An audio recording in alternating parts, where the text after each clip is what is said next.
So it is Monday evening.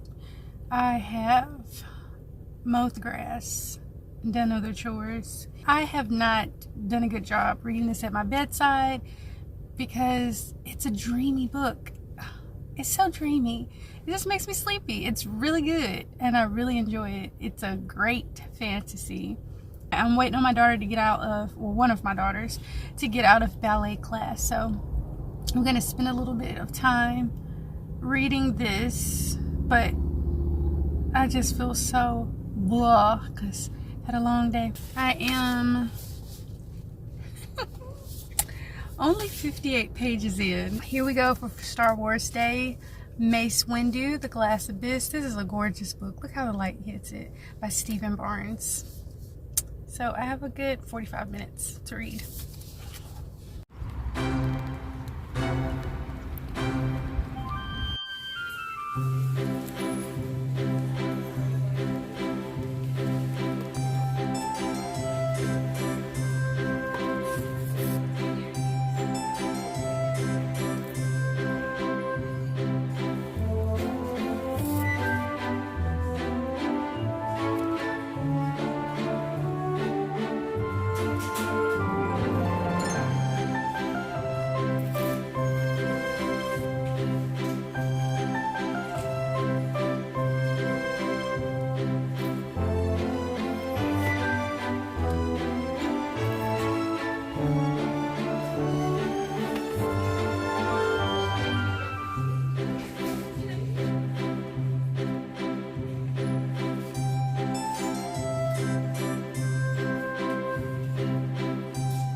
Okay, y'all. Today is just one of those days. I'm just chilling. No makeup. Just doing my thing. So, I am a quarter in today. I got off work a little bit early. Had some time to really invest in the book. And I thought that for Star Wars Day, hopefully I can finish this by May the 4th, which is Star Wars Day. May the 4th be with you. So I'll insert some clips here and there of how my reading's progressing or where I'm reading as a vlog. But as of now, I'm on page 80. It was a terrible idea to select this as my bedside, like, reading companion. There's too much action in this book and it's too dreamy. It has a very trippy type of feel to it. It's very fantasy. I'm loving it. I'm absolutely loving it. And I've finally gotten to some like fight scenes, typical Jedi fashion fight scenes. That's not why I really watch Star Wars. I don't watch Star Wars for the fight scenes, you know. Not really the action, that part of it, the combat, that's not for me. But it's very interesting to read what goes through the mind of a Jedi and his strategy as to why he uses certain moves and for certain people. So I'm really enjoying that part of combat. I didn't know what to expect. I've never read a Star Wars book before. I'm so glad I started with this one. It is right up my alley. To be honest with you, the cover, the vibe of this cover is what the book is giving.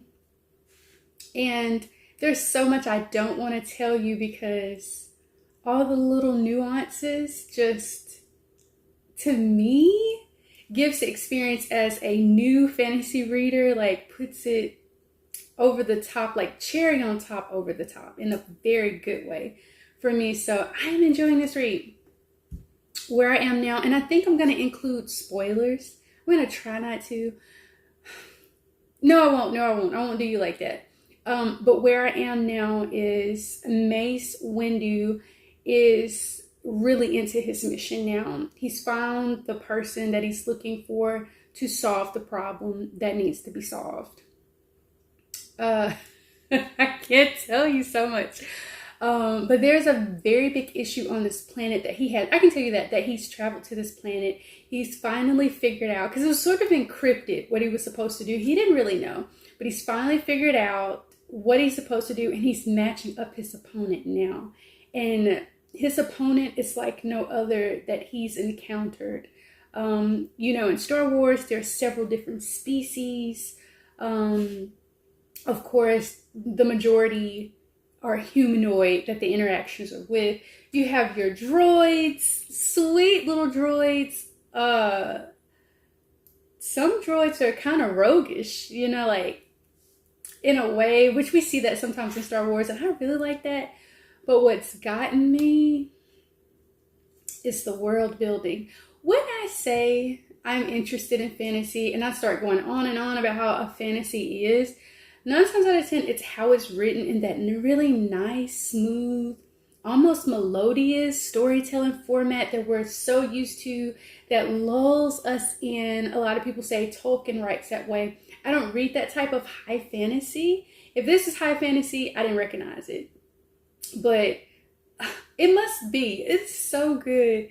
But the world building, I need that when I read. I need that, and because it puts me there. I want to forget where I am when I look up when I'm reading a book. Like, oh, I'm in my kitchen. Oh, I'm in the car. Like, I want to be so immersed in what I'm reading. And I need heavy description to get that. Like, draw me in, suck me in, pull me there. That is what Stephen Barnes is giving me in The Glass Abyss. I'm loving it. I am so loving it. Okay, so what I'm saying is, for some people it's a slow burn, and I'm realizing I enjoy excuse me, slow burn books. I want to take my time with them. I want to know every little detail about the character, how they feel, what they're thinking, why they pick their next move. But at the same time, I like the surprises, and then how they're going to deal with that. Does their character match up to what I think their character is supposed to be based on what I read? I don't mind an unreliable narrator. That's not what's going on in this book. I'm just saying I am learning so much about my reading taste through fantasy novels. Like, I've really kind of veered away from classics lately, but I've read so many classics that have a very similar format that this is a new genre to me. And it can be written in so many different ways. This is a science fiction and fantasy. I really have to say fantasy. It's just a totally different type of enjoyment of writing. And I'm so glad that I'm finding fantasy. It's usually mostly sci-fi fantasy, but fantasy that I'm enjoying. But this is very lucid and, oh my goodness, what is the word? This has a magical feel without magical properties. That's what this feels like. It is kind of, it feels very transic. So one of my favorite places to shop is a place in town called The Eclectic. When you walk in, you hear chimes. Like, you don't hear a bell, you hear chimes. Typically, she might have a bell now, but I remember the chimes. And you look around and everything seems to be crystal mushroom incense inspired. Like, it's always that type of gypsy type of sort of hippie-ish like feel. That's the kind of feel of this book. Like, you have this loner, he's on a mission, and that's what the mystery is, and you're being filled in bits and pieces along the way as to what he needs, why he needs it, who's gonna be his ally, who exactly is the enemy. I won't say like the enemy is within him, but sometimes with the Jedi, the enemy is within you. And I'm wondering, because I'm only a quarter through, if that's going to be the case with Mace Windu. I don't know. And then you have all these colorful characters, and the world building is this is beautiful world building. It's not beautiful world building in the sense of like the luxurious, lavish type. Well, it kind of is, but this world he's on is so rare. It's so rare, so earthy. but the most beautiful parts of what we consider being earthy. And I don't want to spoil it for you because that's what's really drawn and sucked me in. It's all the stuff that I like things I see around my home, just magnified. This is my planet. Metagos is my planet. So anyways, I have another thing I noticed. I don't really care how quickly I read and finish a book anymore, but you see these tabs here because it's like every 50 pages, or was it every 100 pages? I think I tabbed. I think it's every 100 pages. I don't care about that anymore. But I liked feeling that progress, but this is, I've wanted to take my time with this book, and I'm enjoying it, but for Star Wars Day, I think I want to speed it up. So I may end up even taking this dust jacket off because it's so pretty. I want to preserve it. I think that's exactly what I'm going to do. And I'm going to eat a little lunch and check back in with you guys later.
I rub my nose a lot. I'm noticing that in these videos. And it's because I have allergies, and I take bee pollen for my allergies because a lot of times whatever the allergy medicine is, Allegra, Claritin, whatever, it's just not enough.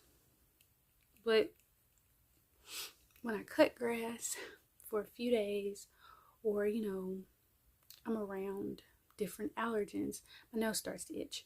All I really care about is not getting sinus infections. I don't want a sinus infection. So living in Tennessee Valley, I got so many of those when I first moved here. It was unreal. But I take my bee pollen, but forgive me if you see me scratch my nose. I really can't help it. It's just allergies. So I just got in from a movie date with my friend. Thank God for people like her. Can't wait to hang out with her again, but now it's late. I hate styrofoam cups. But anyways, now it's late.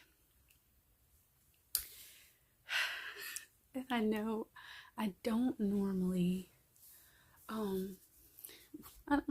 feel like reading at the end of the day. I just kind of want to cozy up and watch one of my Chinese dramas. Like, that's my thing. But I am determined. It's like 10. Oh my goodness, it's 10:50 p.m. So I am determined to get a few pages in before I actually go to sleep. And I typically go to sleep like around this, not really around this, I lay down around this time. I don't go straight to sleep. So I'm gonna read a few pages. I'm in a really good spot. Oh my goodness, I got a sticky note on the outside of this book. I've had so many thoughts.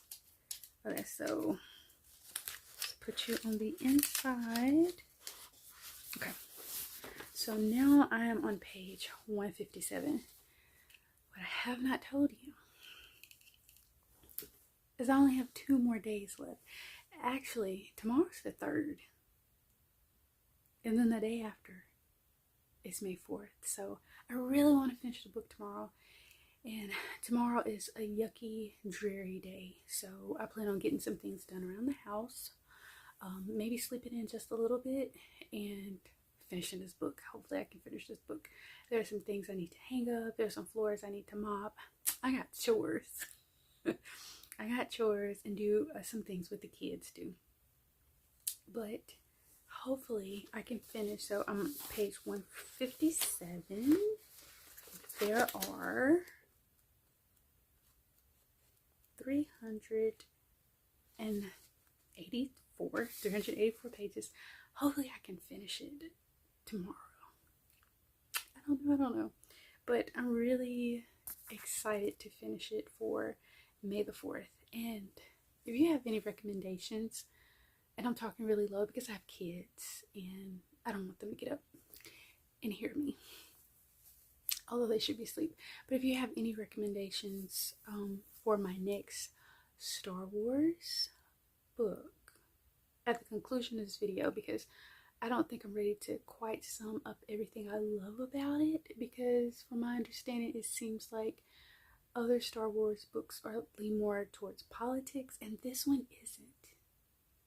But I'm not ready to like give you all of my ideas on it. But I will say this here. It feels more of it's like an ecology. It feels like it leans more on ecology and society, sociology type of feel. Psychology too. Like, I'm loving this book, but it really does talk a whole lot about the ecology, which is also atmospheric, which I love. You know what? Let me just read this one little piece. 157 was the page I was on. Oh, it's just so, so good. So good. Okay. And I'll only read a paragraph, but I actually love, like, it's 2 pages. It's just, love it. So it says, this is chapter 23, The Dream. So this is a dream. So the deeply forested valley was a hidden gem of nature, a sanctuary nestled between towering mountain peaks. As Mace entered this secluded haven, a profound sense of tranquility washed over him, and the outside world faded away. The air was thick with the fragrance of moss-covered trees and the sweet perfume of wildflowers. Ancient conifers, their trunks wrapped in vibrant green ivy, created a natural canopy overhead. Sunlight filtering through the dense foliage cast a dappled glow on the forest floor below.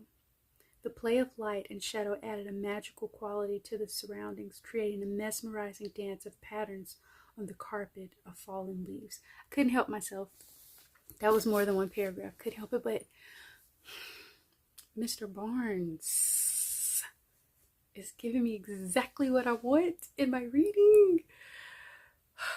Okay. I said I wasn't going to update, but I can't help myself. So, like, there is a poetic and a noir and action and just beautiful prose throughout the whole book. And like I mentioned, like, it was a psychology. It's like mental play, cat and mouse. Like, I'm loving this book. So, with that being said, you understanding what I'm looking for that I really enjoy in books. If you know there's another Star Wars book that has that same type of, because it's a space opera western. Okay, I get that. But if it has that same, where it's not heavy politics, heavy technical, and it's giving that fantasy, but that allure of mystery, could you please recommend it in the comments below? Please, I really appreciate it. So, okay, seriously, I'm going to read probably maybe 30 minutes, if I don't go an hour, and then pick back up tomorrow. So I might not record tomorrow because it's going to be pretty busy, but we'll see. See you later.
I finished.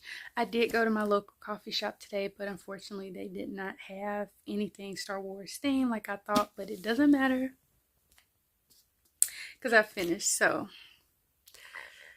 I literally just finished. It's like 8:26 p.m. on May the 4th. May the 4th be with you. And so before I finished this book, the book that I read before this was Black Leviathan. Epic fantasy. This has the same type of feel. So I'm wondering if I should put spoilers in here or not. So what I'll do is tell you what I think without spoilers, and then I'm spoil everything, like everything. So Mace Windu, The Glass Abyss, is a story of a mission, and it's told in a very storytelling format. That's what I enjoyed so much about it. It is about a mission that Mace goes on after Qui-Gon dies. Qui-Gon when? Right after, like he's, Darth Maul took him out. Qui-Gon's gone. I forget who comes to him and gives him, I always call it projection, but like a hollow message. And Qui-Gon says, I need you to go to Metagos. The people need you there. But he tells him very little. So, long story short, Mace gets there. It's a very corrupt planet. And the planet had been scorched by the sun. So, like the surface had been scorched. And the people there, or we'll say the natives there, had to live underground. So there's this underground world. I can't really even say city, but most of the action and most of the goings on are taking place in like a main city, like, a centralized city. But there are several off-worlders who have moved to this planet, but like I was saying, most of them are corrupt. So the natives there are, well, we can call them the natives, are the Syed. I believe that's how you pronounce it. The Syed people. And what they do is they take care of you can call them silkworms, although in the book they call them spider worms. And they're called the Hylians. The Hylians. And so, it's a worm. They go through a life cycle, but the thing about it is they bring so much prosperity to Metagos. Metagos is being led by really a gang, and this kind of warlord mafia is led by this really messed up two merged and bound people of two different species that are like joint at the hip or like the abdomen by choice. So like this is not a natural occurrence, but one of the species, I forget the name of, but one of the species is like Rory, and I think he has the ability to, offer you to bind with them, and they're super powerful. So you got 4 arms and 4 legs, so it's 8 limbs. Super huge, of course. They're not humanoid. Um, just huge. They're already big individuals, huge species. So they are. I forget the name. I forget the name of the type of people that like make you pay a tax, and it's not like a real city tax, like so that they don't attack you and steal your business. So basically he's just really corrupt, and he is the, what's it called, there is a mayor, but the mayor has been corrupted by him. So anyways, the two being species that have merged are called Chulok, and they have an enemy called Sybil. And Sybil's this huge grub, kind of put you in the mind of a hut. This huge grub that just has babies. And basically they're her foot soldiers. And so both of them are profiting from the spider silk or the Hylian silk. And the Syed or Sayed, don't know how to pronounce that, people are taking care of those spider worms. So Mace basically, it's there to free these people. So I don't think that's really giving away too much, because the juice, the meat, the bulk of the story, it's not in what I just told you. And what I liked about this is some of everything. There is some romance sprinkled in. Of course, there's action, but the action doesn't really, and I wasn't looking for action. I'm really not here for the action. I'm here for the story. And the story was so good. But the action really picks up, like, kind of like the third act picks up. So, like, 3/4 waves is like military, lots of combat. There's definitely some gore. Other than gore, there are really no other spoilers in this book. And so, of course, it's Star Wars. It's they're typically going to end on a good note. So I think that's as much as I want to tell you before I spoil the fool out of it. So it's very, very, very well written. Stephen Barnes is a seasoned science fiction writer. Fantasy, sci-fi fantasy. This was heavy on the fantasy. I absolutely loved it so much. I think I mentioned before, because I can't remember everything I've shared so far in the video, but the world building, oh my goodness, Black Leviathan had an amazing world building. You can really stay here in the glass abyss. The descriptions are so rich and vivid. I had an amazing time. And I see why it took me so long to read it, because like I mentioned before, it's a really dreamy like book until 3/4 in, when that combat picks up. So that's all I want to tell you if you think this might be something that you want to read. So I have never ever annotated this much. Even some of my most favorite books have not annotated a book as much as I annotated this, because I did not expect this to be about a journey of Mace finding himself. And I did say that I'm getting into spoilers, and that's probably something that I could have said, but that took me by surprise in a good way. So I didn't want to spoil that for anybody else. Oh my goodness. This book is about healing. It's about not to ignore how you feel. And it's amazing how this was brought forth to Mace, because he just seemed like he really had it together. He was a youngling that was trained with the Jedi. And when I say youngling, I mean they picked him up as like an infant. And I have so many questions. And the way that the book ends, it really doesn't end on a cliffhanger, but you could definitely see where it could be like a duology, a trilogy, continue with the series, which is so good. So, where do I start? I think what really captivated me, and honestly, I did not expect the setting to be as beautiful as it was. Metagos, as I mentioned before, where the surface was scorched by the sun. Radiation killed everything, sent these people underground, but underground, of course, when we start digging, what do we find? We find geodes, we find crystals, we find fungus.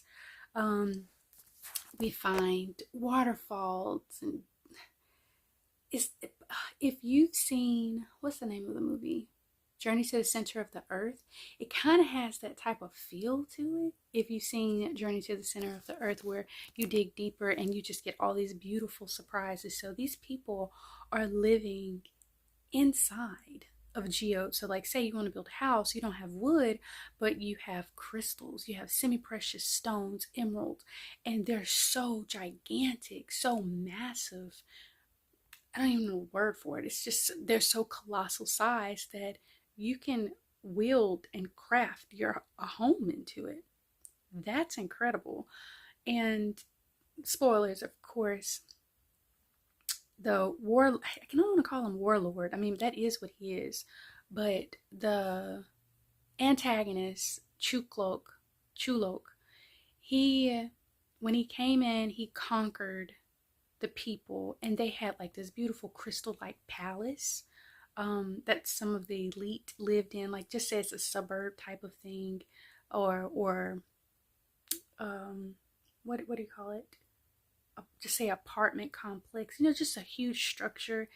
Well, what he did was he was like, no one's going to stay there anymore. And he made the people build a this man is crazy. They are crazy. This floating palace right above it. Crazy. And of course, he has his goons to do his bidding, and they're psychopaths. I mean, psychopaths. So the people there are living in fear. Even people that were there generations before him are living in fear of this corrupt government.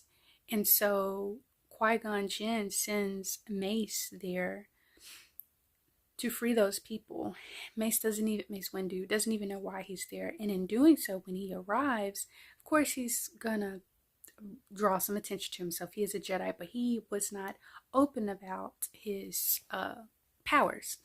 And so some of the, protecting himself naturally, he caught the eye of Chulok, right? So he was trying to bring him into the fold, into the horde. But it really didn't work. And while Mace is trying to figure things out, he also starts to, run some game for Chuklok's competition, which is Sybil. And then all her little footmen, all her little children are called siblings, which sounds like siblings. This is so crazy. So I like the dynamic of that, how he just kind of, let me tell you, he just laid back and kind of just let things play out so that he could, so wise, so that he could figure out how he wanted to play his cards, and still at the same time still trying to figure out how to help the people there. Like, why did Qui-Gon send me here?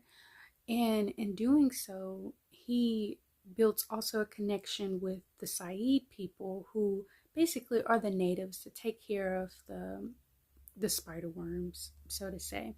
But long story short, of course, Mace, is going to be the reason that those two break out in war. And around that time, that's when he's realizing, oh, the Syad people, they really need to be free. This is just a terrible cycle that everyone is in. In the meantime, he has this little flirt game on, and Mace got a little game, and he starts to really hit it off and form a relationship, which Jedi don't do, with Ken Shine. And she's like a princess, and she slowly, this is very much a slow burn book. She slowly reveals. The more she trusts him, the more she reveals. But at the same time, something's working against Mace. So he's having these terrible dreams where he can't sleep. He can't sleep, he can't rejuvenate, he can't fight. Long story short, this had so many cool elements. Long story short, the whole planet is connected. And the whole planet goes through a healing process. And the queen of the spider worms um, is so connected with the planet, from like chewing the cud and having the babies, and there are like cords that, like spider webs, spider cords, the silk cords connect everything. The entire planet is connected, so much so that she, being at the root, can inspire your dreams, like make you dream a certain thing, because everything is connected. So what they call the web is like a spiritual aspect in a way, or a spiritual part to the force, but they call it the web. And so when she doesn't want someone there, she makes you have terrible, terrible, terrible dreams. So that's why Mace can't sleep. So long story short, he's going to figure all this out. He's going to become one with the planet, with the people, but still it's just not enough for this one Jedi to defeat all this people.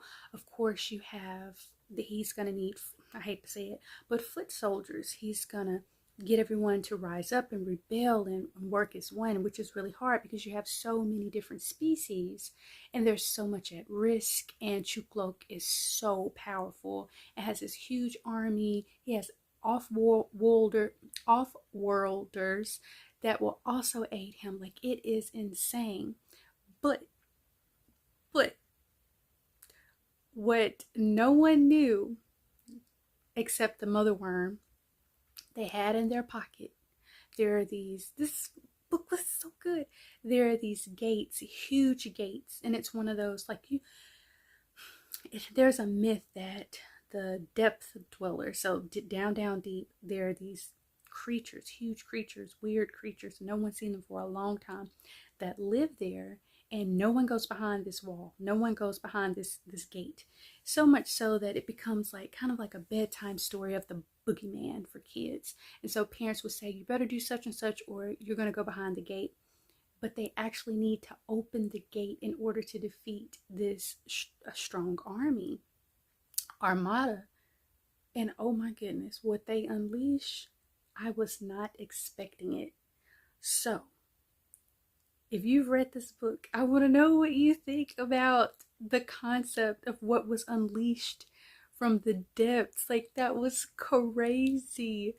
So whatever had went down that far was infested with a fungus, and it took over them, so much so that they lost their humanity, their life, and just the fungus became them. It was just like a living but not a living fungus that puppeteered whatever had went down there, animals, people, whatever. And it put me in it was so creepy. It put me in a mind of, I love that book, by T. Kingfisher, What Moves the Dead. And I wonder if he was inspired by What Moves the Dead. That was so creepy. So they, because the rebels were such a small group. He wasn't calling them rebels either. He called them like militia. It was something else he called them. And I thought that was really, it was very fitting, that name, but I can't think of it right now. So anyway, so they unlocked that gate, and it was really cool how they unlocked the gate too. I wasn't expecting that. I haven't read any Star Wars books, so I didn't really know how the lightsaber worked. And he used the lightsaber, like dismantling it, breaking it down, using pieces of it to open the gate. I just thought that was there were so many cool surprises in this book that I can just go on and on. One other thing, the healing process is what really got me. So like there's a spiritual sense to this book, but it's not heavy with that. It's more community minded, and it was more plot driven. It had a beautiful balance of character driven character growth as well as plot. That plot was, it was moving. I love the short chapters. Oh, it was just like the Star Wars movie. So good. I can definitely see this movie, and if they're gonna make it, they need to hurry up and make it before Samuel gets a little too old. You know what I'm saying? Or have his younger self come in. You know, another actor. But this was epic. It had everything. I knew the combat was coming, but I didn't expect it to pick up toward the end. I'm not going to go into the duel at the very end. It ended like I thought it would. I really like that scene at the end. I like the little bits of romance sprinkled in. And it was just really, really sweet. So sweet. Such a sweet love. But the healing, I have questions about that. Something that I didn't understand.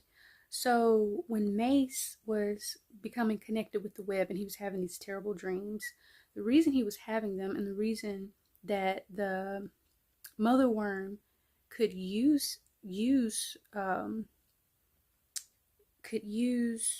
do you say, could cause him to have bad dreams because he had some self-doubt, and the self-doubt was who he was. So basically he was orphaned, but he could not remember because he was taken into the Jedi Council. What is it called? What is the school? I forget. But he was taken to them at such a young age that he didn't know who he was. And so as he became friends, it was so, some of this I don't want to talk about because I'll just talk about forever. As he became friends with the Saeed and the mother worm too, he learned that she was causing him to have these terrible dreams because he had some self-doubt of who he was and why he was not kept with his tribe, if it was really his choice to be a Jedi, and if his parents just did not care about him and just gave him up. And that was so real. That was so real. But what I didn't understand was when he gained closure by talking to his younger self, because we have to do that sometimes, you know, talk to our younger self and to heal our inner self. I didn't understand why in that conversation he asked his younger self, well, who am I? And his younger self said, Daddy, and then referred to him as father. Like they're talking in the dialogue.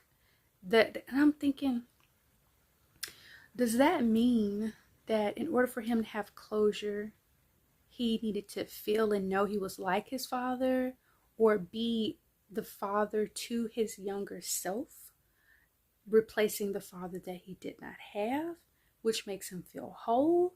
I really like to ask Mr. Barnes, like, what exactly did, and I read that like 3 or 4 times to make sure I was getting the right sense of it.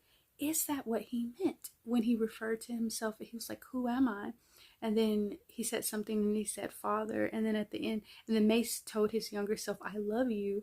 And then his younger self referred to him as daddy. And I'm thinking, that must be it. He has to nurture his younger self, healed his younger self like a father would. I don't know. That was really interesting. There are, like I said, a seasoned writer. We had everything in this book. We had epic battle scenes. We have the Force. We have the web. I did not expect that with the web. That was so cool. You have crystal energy. Right up my alley. The ending was perfect. Of course I wanted a romance with Kenshan and Mace, but I knew it wasn't going to happen because as a Jedi, you can't have those type of relationships, or you're not supposed to. This was a great book. I'm so happy I got to finish it on May the 4th, and I think I'm going to do this again next year. I have 1, 2, and I did pick up episode 1 today that I'll probably read throughout the year, but I bought for $1 at the Friends of the Library in my library 3 Star Wars books, and I think I'm gonna spread them out because I don't think I want to do this again next year. This was a lot of fun, but I'm not gonna wait until the very last minute to try to finish it. But I finished from like 30 something pages to 380 something pages in like 4 days. So I mean, I can do it, but it's tough. And then to record too. But I think I'm gonna do this again. I think this will be my thing.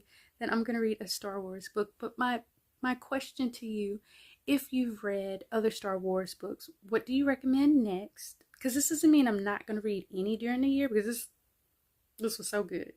Now when I want fantasy, I know where I'm going. But I do know that each writer for different Star Wars series, the writing's going to be different. I want to know if you've read any, which ones have. It's a lot of world building in it, very descriptive world building. I want to sit in that world. I think I don't love as much dialogue, so it could be that I enjoy reading more about the plot and the characters and the setting than I do a lot of dialogue, because I did flip through a few in the store, and so much dialogue, to me, that takes away from where I want to be in a fantasy setting. So if you know any of those and it's not like highly political, pushing politics, because I really don't enjoy that, please let me know. I want